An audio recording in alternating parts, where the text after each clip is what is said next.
क्या भैया आईपीएल 2025 में एसआरएच के दिन गुजर चुके हैं? वेल, देखकर तो यही लग रहा है, क्योंकि अब एसआरएच वो एसआरएच नहीं रही जिसे हम 2024 में कंसीडर करते थे, जानते थे, पहचानते थे या उसके खौफ का इंतजार करते थे।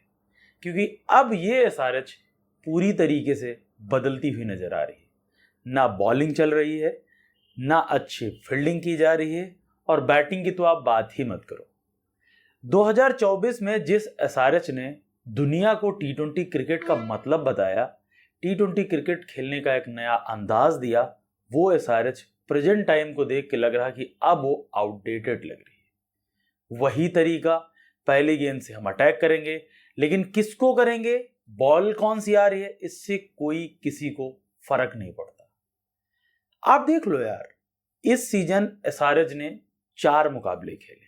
अगर पहले मुकाबले की बात की जाए तो उन्होंने 287 रन जैसे बड़े विशाल पहाड़ जैसे स्कोर को खड़ा किया था, लेकिन वहीं उनकी बॉलिंग 240 खा भी गई थी। तो अगर उस मामले में देखा जाए तो बॉलिंग वहां भी लूज हो गई।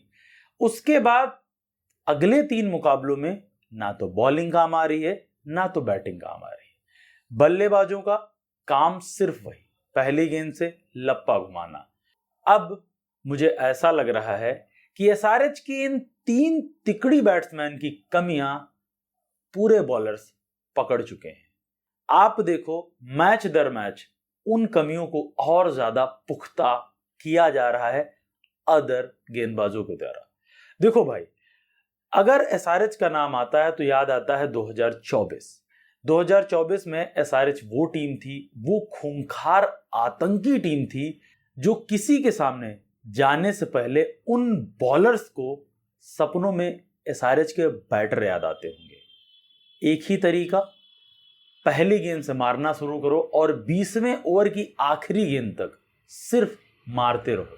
क्योंकि एसआरएच की मैनेजमेंट और उनके नए निवेले कप्तान पैट कमिंस ऑस्ट्रेलियन फ्लेवर लेके आए थे। वही माइंडसेट, ना हारने का जज्बा और ग्राउंड पर एक नया इतिहास रचने की इच्छा।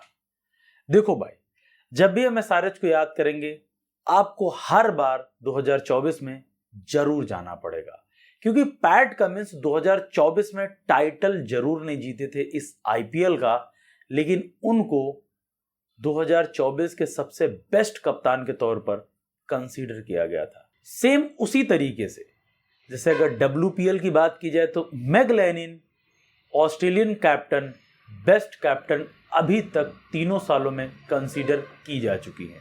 टाइटल उनके भी नाम नहीं आया। इन दोनों की धुंधों में एक चीज समझ आ रही थी कि एसआरएच कुछ अलग करने के फिराक में है।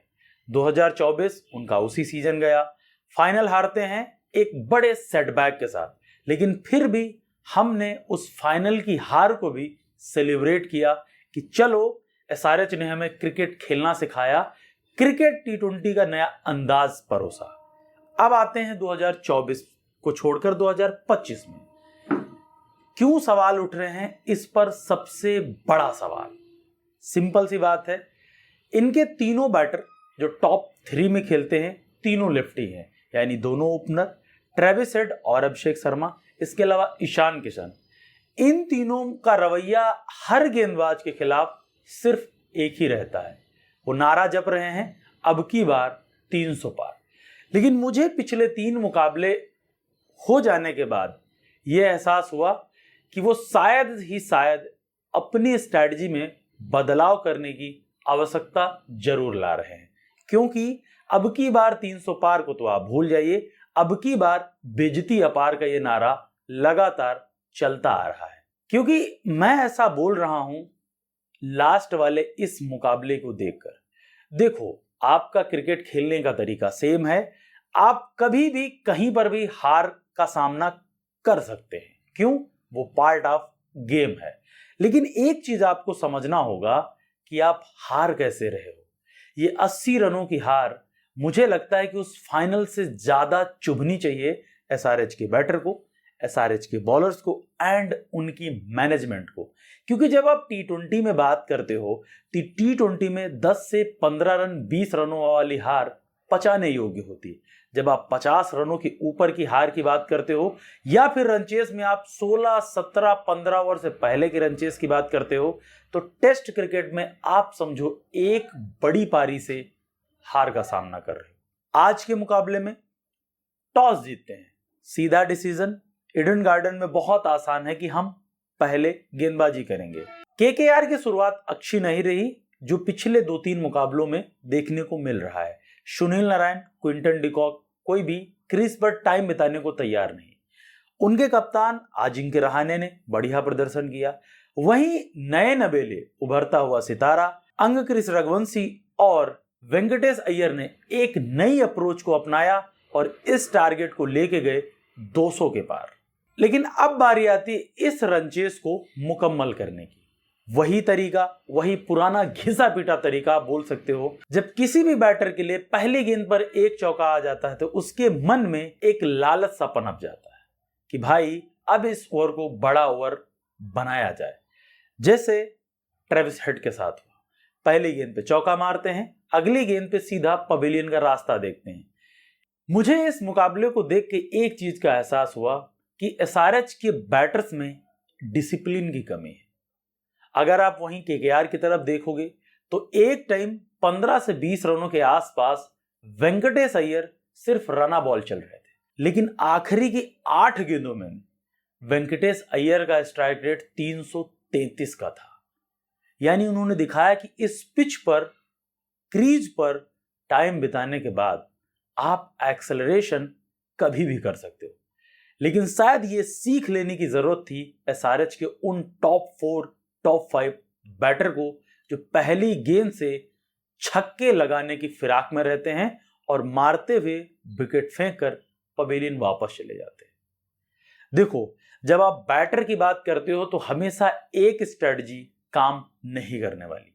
टाइम टू टाइम, पिच के according, as a condition, as a सामने बॉलिंग को अगर आप रिस्पेक्ट नहीं करने वाले तो शायद ये हार का सिलसिला यूं ही चलता रहेगा। 2024 की ये वही एसआरएच है जो टेबल पर हमेशा टॉप में रहा करती थी।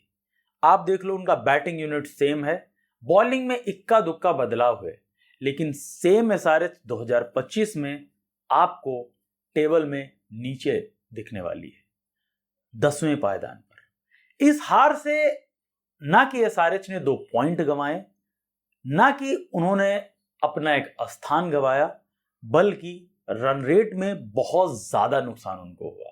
क्योंकि जब आप 80 रन के बड़े मार्जिन से हारते हो तो फिर यहां से उभर कर प्लस में जाने के लिए आपको 150 रन की जीत की जरूरत होती है, जो शायद अब एसआरएच की इस स्ट्रेटजी को देख के नामुमकिन सा लगने लगा है। बाकी आपको क्या लग रहा है कि एसआरएच कहां पर मिस्टेक कर बैठी, केकेआर कहां पर बेहतर खेली? सीधा कमेंट में अपनी प्रतिक्रिया दर्ज कर दीजिए।